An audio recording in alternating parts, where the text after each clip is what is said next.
नमस्ते, आपका स्वागत है। मैंने ये सुना है कि आपके जो नेशनल डायबिटीज हाई बीपी और stress care foundation, OBC care foundation क्या कर रहा है देश के लिए और जनता के लिए sir? National high BP, diabetes, obesity, heart and stress care foundation जो है, हाँ। जैसे कि इसके शब्द हैं, आज देखिए जो है बहुत जरूरी है।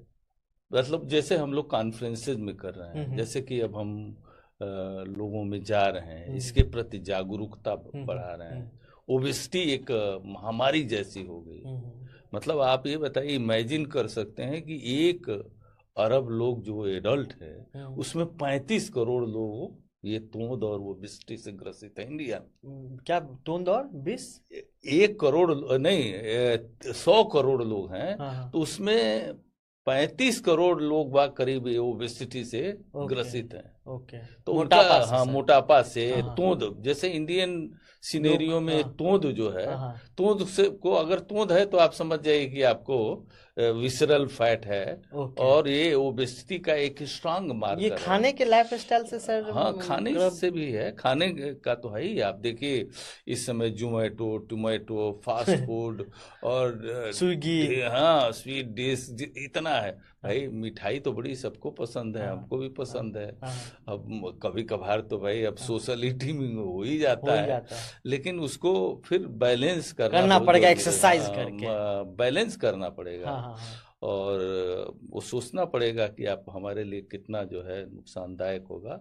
बैलेंस को तो हम लोग देखिए, जैसे हम लोग आईसीयू में काम करते हैं, जहाँ किसी की जान पता लगा कई लोगों की हार्ट के पेशेंट हैं, तो आप देखिए कि जब वो जीवन उस समय खतरे में होता है, तो थोड़ा सा भी ऑक्सीजन दे दीजिए, ऑक्सीजन की कमी है, तो वही ऑक्सीजन जो है बैलेंस को ला देती है। और बैलेंस को ला देती है तो वो आदमी बच जाता है।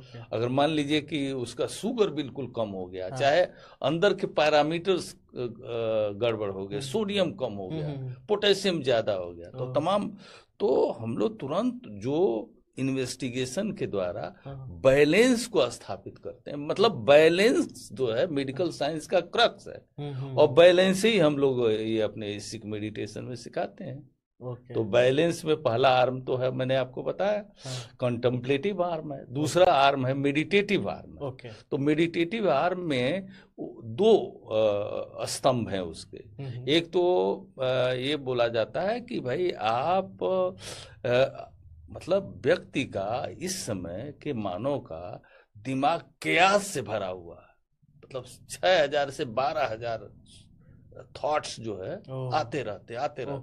कुछ लोग पहले तो कहते थे 60,000 70,000 थॉट्स, लेकिन मान लीजिए कि साइंस के अनुसार 10-12,000 थॉट्स आते हैं, और डिफरेंट तरीके के आते हैं शरीर में। शरीर जो है ये वैज्ञानिक नापते हैं, ये जो है न्यूरो साइंस से, न्यूरो स्टडीज जो है, या MRI, फंक्शनल MRI वगैरह से। अब ये पहले तो 60,000 बोलते थे, लेकिन अब तो 6 से 12,000 बोल रहे हैं। तो फंक्शनल MRI वगैरह का थॉट को सब बैलेंस मुझे लगता है विपासना के थ्रू किया जा सकता है। ये समझ जाइए कि थॉट्स जो है जो कैटिक आती हैं, तो जो हमारा इसिक का कंसंट्रेटिव मेथड है, इसिक असर्टिव कंसंट्रेटिव मेथोडोलॉजी, तो हम कंसंट्रेट करते हैं, कंसंट्रेशन की वो बताते हैं। तो इसमें बोलते हैं कि भाई आप बैठ जाइए और आप अपने किसी बूंद पर, जैसे मान लीजिए कि आप यहाँ टीका ही लगा लेते हैं, चंदन का टीका है, अक्षत का टीका है,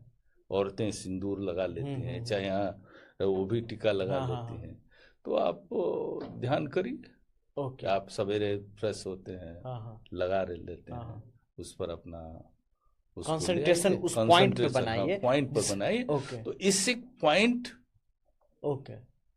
इससे असर्टिव पॉइंट कंसंट्रेशन हुआ। तो आप असर्ट कर रहे हैं, निश्चय आपका आ रहा है कि भाई उस पॉइंट पर वो करना है। लेकिन इसी बीच मतलब आपको थॉट आ गया, तो फिर आप अपने निश्चयात्मक सिस्टम पर आ जाइए, क्योंकि थॉट्स तो आते रहेंगे, वो तो रुकेगा नहीं। वो तो आकाश में भाई वेव, समुद्र में तरंगों की तरह से आकाश में आएगा जाएगा।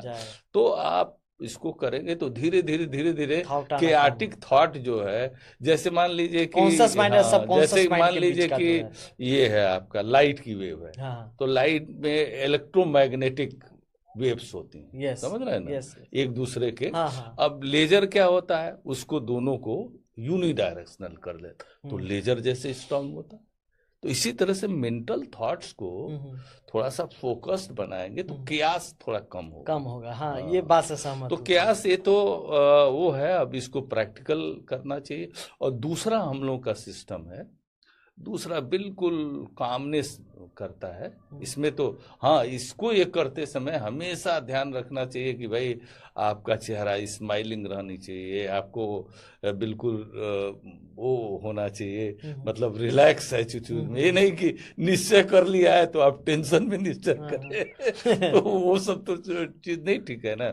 दूसरा हम लोग का इससे कंटिन्यूटी मेडिटेशन है। ओके, तो एक बिंदु से कंटिन्यू करके, हाँ, जैसे दुनिया में जितनी भी घटनाएं हैं, जितनी भी वस्तुएं हैं, या हमारा शरीर ही देखिए एक भ्रूण से होता है, धीरे धीरे बढ़ता गया, फिर धीरे धीरे एक वेव के रूप में जो है चल रहा।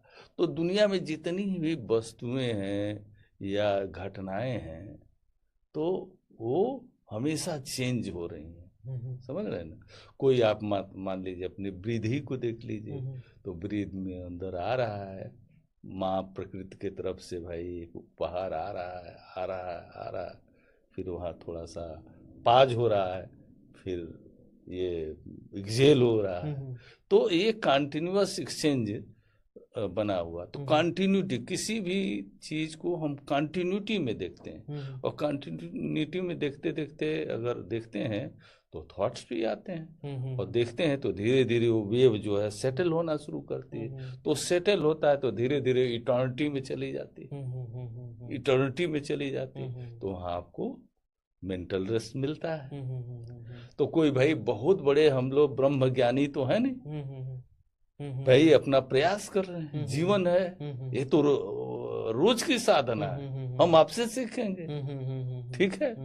सर, तो इसीलिए सीखने की परंपरा का हम मतलब हम चाहते हैं कि सीखने की परंपराओं से हम जुड़े और शेयर करें। हम लोगों का सुनना चाहते हैं, लोग अच्छी चीजों को शेयर करें। हम लोग शेयरिंग एंड केयरिंग पर रेसिप्रोकेट होना बहुत जरूरी है। Exactly sir, sharing is caring होना जरूरी है।